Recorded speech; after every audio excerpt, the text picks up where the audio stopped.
Sir budget meetings ಎಲ್ಲ budget meeting ಇನ್ನೂ ಪ್ರಾರಂಭ ಆಗಿಲ್ಲ. ಪ್ರಿಲಿಮಿನರಿ ಚರ್ಚೆ ಮಾಡ್ತಾ ಇದ್ದೀವಿ ಫೈನಾನ್ಸ್ ಡಿಪಾರ್ಟ್ಮೆಂಟ್ನವ್ರಿಗೆ.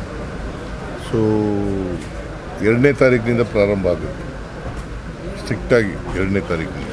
ಡಾಲರ್ಸಲ್ಲೂ ಕೂಡ ಕರ್ನಾಟಕದ ಬಗ್ಗೆ ಭಾಳ ಹೆಮ್ಮೆ ಮಾತಾಡಿದ್ದಾರೆ. ಕರ್ನಾಟಕದಲ್ಲಿ ಇನ್ವೆಸ್ಟ್ಮೆಂಟ್ಗೆ ಒಳ್ಳೆ ಅವಕಾಶ ಇದೆ ಅನ್ನೋ ಮಾತುಗಳು ಆಡಿದ್ದಾರೆ ಡಾಲರ್ಸಲ್ಲಿ. ಎಲ್ಲಿ ಡಿ ಕೆ ಶಿವಕುಮಾರ್ ಎಲ್ಲ ಹೋಗಿದ್ರಲ್ಲ, industries minister D K Shivakumar ಎಲ್ಲ ಹೋಗಿದ್ದಾರೆ ಲಾವೋಸ್ಗೆ, ನಾನು ಹೋಗಿಲ್ಲ. ಬಟ್ ಅಲ್ಲಿ ಕರ್ನಾಟಕದಲ್ಲಿ ಯಾವಾಗಲೂ ಕೂಡ ಇನ್ವೆಸ್ಟ್ಮೆಂಟಿಗೆ ಒಳ್ಳೆ ವಾತಾವರಣ ಇದೆ. ನಮ್ಮಲ್ಲಿ ಮ್ಯಾನ್ ಪವರ್ ಜಾಸ್ತಿ ಇದೆ, both skilled and unskilled power ಸಿಗ್ತದೆ. ಈಗ ಸ್ಕಿಲ್ ಆಗಿ ಸ್ಕಿಲ್ ಟ್ರೈನಿಂಗ್ ಎಲ್ಲ ಮಾಡಿಕೊಡ್ತಾ ಇದ್ದೀವಿ. ಸೊ ಹಾಗಾಗಿ ಎಲ್ಲಿ ಸ್ಕಿಲ್ ಟ್ರೈನಿಂಗ್ ಆಗಿರ್ತದೆ ಅವ್ರಿಗೆ 100% ಕೆಲಸ ಸಿಗುತ್ತೆ. ಸರ್, ಈಗ ಮೊನ್ನೆ ವಿಧಾನಸಭೆಯಲ್ಲಿ ಆದಂಥ ವಿಚಾರದಲ್ಲಿ ರಾಷ್ಟ್ರಪತಿಗಳಿಗೆ ರಾಜ್ಯಪಾಲರು ವರದಿ ಕೊಟ್ಟಿದ್ದಾರೆ. ಕೊಡಲಿ, ಪಾಪ ಬೇಡ. ತಮ್ಮ ಕಡೆಯಿಂದ ಏನಾದ್ರು ಸರ್ಕಾರದ ಕಡೆ ನಮ್ಮ ಕಡೆ ಇದೆ, ಅವ್ರು ಕೊಟ್ಟಿದ್ದಾರೆ ವರದಿ, ತಿಳಿಸಿದ್ದಾರೆ ಅಷ್ಟೇ ಏನು ನಡೀತು ಅಂತ ತಿಳಿಸಿದ್ದಾರೆ. ಬಟ್ ರಾಜ್ಯಪಾಲರು ಈಗ 176 of the Indian constitution, 163 of the Indian constitution says shall address the ಅಂತ, ಶಲ್ ಅಂತ ಪದ ಉಪಯೋಗಿಸಿರೋದು. ಅದರಿಂದ ಅವರು ಮಾಡಬೇಕಾಗಿತ್ತು. ನಾಳೆನೂ ಕೂಡ ಭಾಷಣ ಮಾಡಬೇಕಾಗಿದೆ. ನಾಳೆನೂ ಕೂಡ ತಾವು ಬರ್ಕೊಟ್ಟ ಭಾಷಣ ನಾಳೆ ಬರ್ಕೊಡ್ತೀವಿ ನಾವು. ಬಟ್ ಅವರು ಭಾಷಣ ಮಾಡೋದು ಇದರಲ್ಲಿ ನಾವು ಏನು ಬರ್ಕೊಡ್ತೀವಿ ಅದನ್ನು ಮಾಡಲೇಬೇಕು. ಜಂಟಿ ಅಧಿವೇಶನ ಮಾಡುವಾಗ ನಾವು ಸರ್ಕಾರ ಏನು ಬರ್ಕೊಡ್ತೀವಿ ಅದನ್ನು ಮಾಡಲೇಬೇಕು, ಡಿಸ್ಕ್ರಿಷನ್ ಇಲ್ಲ ಅಲ್ಲಿ. ನಾಳೆದು ಕೂಡ ತಾವು ಬರ್ಕೊಟ್ಟಿದ್ದಲ್ಲ ಸರ್? ನಾವು ಬರ್ಕೊಡ್ತೀವಿ, ಬಟ್ ಅವರು ಚೇಂಜ್ ಮಾಡ್ಕೊಳ್ಳೋಕ್ಕೆ ಸಾಧ್ಯತೆ ಇರ್ತದೆ. ಯಾಕಂದ್ರೆ ಇವತ್ತಿನ ಪರಿಸ್ಥಿತಿ ಚೇಂಜ್ ಮಾಡ್ಕೊಳ್ಳೋ ಸಾಧ್ಯತೆ ಇದೆಯಾ ಗೊತ್ತಿಲ್ಲ. ಗಣರಾಜ್ಯೋತ್ಸವ ಪರೇಡ್ಗೆ ಕರ್ನಾಟಕದ ಸ್ತಬ್ಧ ಚಿತ್ರ ಇಲ್ಲ, ಸೊ ರಾಜ್ಯ ಸರ್ಕಾರ ಪತ್ರವನ್ನು ಮಾಡಬೇಕಿತ್ತು ಅಂತ ಬಿಜೆಪಿ ನಾವು ಕಳಿಸಿದ್ದೀವಿ. ಅವ್ರು ಮಾಡದೆ ಹೋದ್ರೆ ಏನು ಮಾಡೋಕ್ಕಾಗುತ್ತೆ? ಸರಿಯಾಗಿ ಪತ್ರ ವ್ಯವಹಾರ ಆಗಿಲ್ಲ ಅಂತ ಸರ್. ಪತ್ರ ವ್ಯವಹಾರ ಎಲ್ಲ ಆಗಿದೆಯಪ್ಪ, ಪತ್ರ ವ್ಯವಹಾರ ಎಲ್ಲ ಆಗಿದೆ, ನಾವೆಲ್ಲ ಕಳಿಸಿದ್ದೀವಿ. ಅದು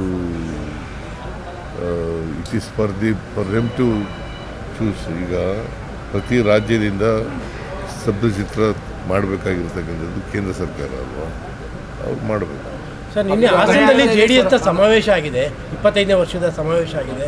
ಅಲ್ಲಿ ರೇವಣ್ಣವರ ಬಂಧನ ಭಾಳ ದ್ವೇಷದಿಂದ ಮಾಡಿದ್ದು, ನಮಗೆ ಟೈಮ್ ಬರುತ್ತೆ, ನಾವು ತೀರಿಸ್ಕೋತೀವಿ ಅಂತ ಮಾತಾಡಿದ್ದಾರೆ ದೇವೇಗೌಡರು. ನಾವು ಯಾರು ಕಾನೂನು ಪ್ರಕಾರ ಮಾಡಿದ್ದಾರೆ, ನಾವ್ಯಾರು ಕೂಡ ಅದಕ್ಕೆ ಇಂಟರ್ಫಿಯರ್ ಆಗಿಲ್ಲ, ಆಗೋದೂ ಇಲ್ಲ. ಅದೊಂದೇ ಅಲ್ಲ, ರೇವಣ್ಣನ ಕೇಸ್ ಒಂದೇ ಅಲ್ಲ, ಎಲ್ಲ ಕೇಸ್ಗಳಲ್ಲೂ ಕೂಡ ನಾವು ಇಂಟರ್ಫಿಯರ್ ಆಗಿ. ಕಾಲ ಬಂದರೆ ನಾವು ಉತ್ತರ ಕೊಡ್ತೀವಿ, ಕಾಲ ಬರುತ್ತೆ ನಮಗೂ. ಅಧಿಕಾರಿಗಳು ಗಿಫ್ಟ್ ಕೊಟ್ಟಿದ್ದಾರೆ ಅಂತ, ಅಧಿಕಾರಿಗಳಿಗೂ ಗಿಫ್ಟ್ ಕೊಟ್ಟಿದ್ದಾರೆ. ಸುಳ್ಳ್ರಿ, ಅಧಿಕಾರಿಗಳಿಗೆ ಯಾರು ಗಿಫ್ಟ್ ಕೊಡಕ್ಕೆ ಹೋಗ್ತಾರೆ? ಅಲ್ಲ, ಸರ್ಕಾರ ಅಲ್ಲ, ಇಲಾಖೆಯಿಂದ ಬಹುಮಾನ ಘೋಷಣೆ ಆಗಿದೆ. ಅದೇನೋ ಮಾಡಿಲ್ಲ. ಅಲ್ಲ, ಟೈಮ್ ಬರುತ್ತೆ ನಮಗೂ ಕೂಡ ಅಂತ ದೇವೇಗೌಡರು, ನಮಗೂ ಟೈಮ್ ಬರುತ್ತೆ ತೀರಿಸ್ಕೊಳ್ಳೋಕ್ಕೆ ಅಂತಾರೆ. ಈಗ ಕಾನೂನು ಪ್ರಕಾರ ಮಾಡಿರ್ತಾರೆ, ಅವರು ಕಾನೂನು ಪ್ರಕಾರ ಮಾಡಲಿ. ಅವ್ರ ಕಾಲದಲ್ಲಿ ಅವ್ರಿಗೆ ಅಧಿಕಾರ ಬಂದರೆ, ಅಧಿಕಾರ ಬರಲ್ಲ, ಒಂದು ವೇಳೆ ಬಂದ್ಗಿಂದ್ರೆ ಅಧಿಕಾರ ಅವರು ಐ ಡೋಂಟ್ ನೋ ಯಾವ ಅರ್ಥದಲ್ಲಿ ಹೇಳ್ತಾರೆ ಗೊತ್ತಿಲ್ಲ ನನಗೆ. ಅವ್ರಿಗೆ ಹೆಂಗೆ ಅಧಿಕಾರ ಬರ್ತದೆ? 17 ಗೆದ್ದಿರೋರಿಗೆ ಹೆಂಗೆ ಅಧಿಕಾರ ಬರ್ತದೆ? ಈ ಸಲ ನಿರ್ನಾಮ ಮಾಡ್ತೀವಿ ಕಾಂಗ್ರೆಸ್ನ ಅನ್ನೋ ಒಂದು ಘೋಷವಾಕ್ಯ ನಿನ್ನೆ ಆಯ್ತಪ್ಪ, ಬಾಯಿನಲ್ಲಿ ಹೇಳಿದ್ರೆ ರಾಜಕೀಯ ಭಾಷಣ ಮಾಡಬೇಕು ತಕ್ಷಣ ಆಗುತ್ತಾ? ಅವರು ನಾನಿದ್ದಾಗ, ನಾನು ಪ್ರೆಸಿಡೆಂಟ್ ಆಗಿದ್ದಾಗ 2004ರಲ್ಲಿ 59 ಗೆದ್ದಿದ್ದಾರೆ. ಈಗ ಎಷ್ಟು ಗೆದ್ದಿದ್ದಾರೆ? 17. ಬಟ್ ಅವರಿಗೆ ಬಿಜೆಪಿ ಜೊತೆಲಿ ಇರೋ ಕಾನ್ಫಿಡೆನ್ಸ್ ಇದೆ. ಬಿಜೆಪಿ ಜೊತೆಲಿ ಬಿಜೆಪಿ ಅವ್ರು ಜಾಸ್ತಿ ಗೆದ್ದರೆ ಬಿಟ್ಬಿಡ್ತಾರೆ ಇವರಿಗೆ ಚೀಫ್ ಮಿನಿಸ್ಟರ್ ಆಗೋಕ್ಕೆ.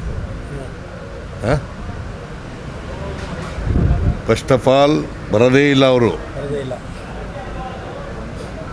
ಫಸ್ಟ್ ಆಫ್ ಆಲ್ ಬರೋದೇ ಇಲ್ಲ, ಯಾವ ಕಾರಣಕ್ಕೂ ಬರಲ್ಲ. BJP ಇವರಿಬ್ಬರು ಸೇರಿದ್ರು ಕೂಡ ನಾವು ಎಷ್ಟು ಗೆದ್ದಿದ್ದೀವಿ? 136 ಗೆದ್ದಿದ್ದೀವಿ. ಹಾಂ ಆಮೇಲೆ ಸೇರಿಸಿ 140 ಆದ್ರಿ ಬೈ ಎಲೆಕ್ಷನ್ಸ್. ಈಗ 140 ಆಗಿದ್ದೀವಿ.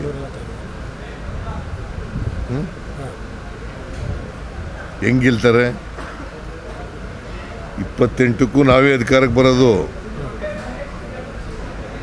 ಇವ್ರು ಬರೋಕ್ಕೆ ಸಾಧ್ಯನೇ ಇಲ್ಲ. BJP ಮತ್ತು JDS ಅಲಯನ್ಸ್ ಆದರೂ ಬರೋಕ್ಕೆ ಸಾಧ್ಯ. 28ಕ್ಕೂ ತಮ್ಮದೇ ನಾಯಕತ್ವನ?